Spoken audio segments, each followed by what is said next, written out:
চলো ভিডিও হচ্ছে চলো এই নাম্বার নেবে যাও চলো কোথায় চলো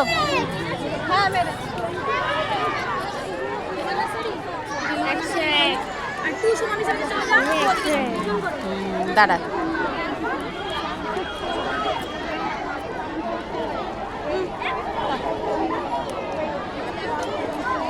না ওরা নেই অভিভাবক বলছি আপনারা সামনে থেকে সরে যান মাঠের সামনেটা ক্লিয়ার করে দিন কমপ্লিট করা আমি টাকা থেকে অন করে দেব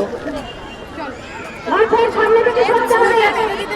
হ্যাঁ চুলটা ভিজে আছে আমি বেঁধে দেবো নিয়ে এসছি গাটা নিয়ে এসছি বেঁধে দেবো সামনে থেকে ক্লিয়ার করো আর এমনিতে গরম পড়ে গেছে খেলাটা খুব গরমই হচ্ছে শুরু করব সরে যা